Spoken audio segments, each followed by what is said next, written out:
So Shaun, the new BRONZ album, Carried by the Storm, there's quite a story about that. Do you want to tell us more? Sure, yeah.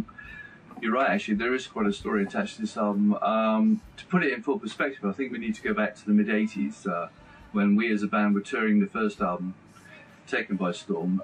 We were on tour with a band called Rat, who had just gone to #1 in the charts in the States with their single Round and Round. And we're playing 45, 50,000 seated baseball stadiums. Having a great time. At least I thought so, but there were problems internally within the band due to personal pressures with relationships. Anybody who's ever seen Spinal Tap can relate to that. You know, we had a Janine, etc. But anyway, the consequences of that whole situation, 2 guys quit. So we had to come back to the UK to reform.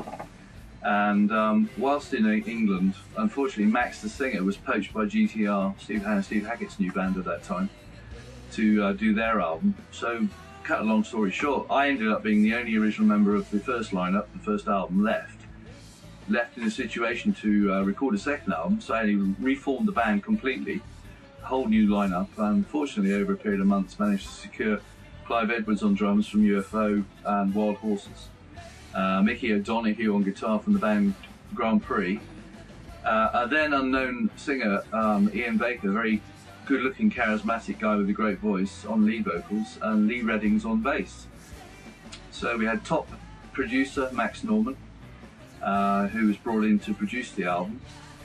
He'd done the Aussie albums of the 80s, Bark at the Moon, Diary of a Madman. He'd done Megadeth albums. I mean, his credentials were top end, you know. So we had a great situation, a great producer, great band, great studio.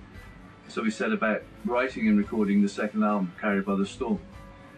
Over many months, we finished the album basically. As we finished it, the record company went into receivership, which was a shock to all of us. We weren't that aware of there being that many problems, but obviously there were. The record company went bankrupt, so it caused the whole situation to be frozen. The tapes went into the official receiver's hands.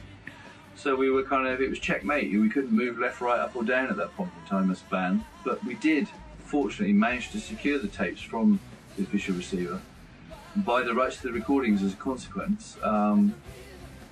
The album had been recorded digitally at the Roundhouse, which incidentally was the first album ever in Europe to be recorded digitally. And I've been informed as well it's the third album in the world to be recorded digitally. The only other 2 albums prior to this were one by Man for Man and one by Uriah Heep, which was fantastic, but it also was a problem because the only studio in Europe was the record company studio that had gone into receivership, so we couldn't use the masters. But we had bought the rights to the recording. I did have a lot of finished mixes and masters of the finished product, but it had never been compiled and finished as an album. So years went by, it sat on a shelf. I got a phone call one day from Ian, the singer, saying, "Shaun, you know, Lee has been given 6 months to live. He's got throat cancer." Well, that was a shock. Wow, you know, that kind of threw all of us to one side. You know, I suddenly thought, well, why don't I finish this album the way it should have been done and let him hear it the way he would want to have heard it had it been released. So I did that. I went in my studio. I spent over periods of weeks compiling and mastering the album. Sent him the finished thing and the other guys in the band. And I got a phone call from him one day. He was in tears, very, very emotional, ecstatic to be able to hear this album finally finished. Unfortunately, Lee did die a few months later. It's very sad. But it was with that news of him becoming ill that got me to the stage of finishing this album. So having finished it, I suddenly thought, well, let's do something with it. Let's finally get it released. It deserved to be released. A lot of work had gone into it. So I got talking with a friend of mine in Switzerland, Nick Cale, publisher friend, played him the album. He was ecstatic. He couldn't believe, you know, how come nothing's ever happened with this album before?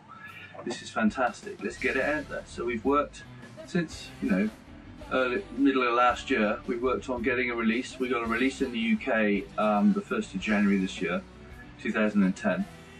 It's just been released in the States on the 4th of July, 2010. We've had some fantastic reviews. It's been hailed as a lost classic. This is a genuine 80s album, recorded in the 80s, top level production, studio, the whole thing. Never been released, never been heard. And it's getting a lot of critical acclaim. We're all very excited by that. We're back up and running as a band again. All the guys are still vibrant, active, and in the music business. Here we are in 2010.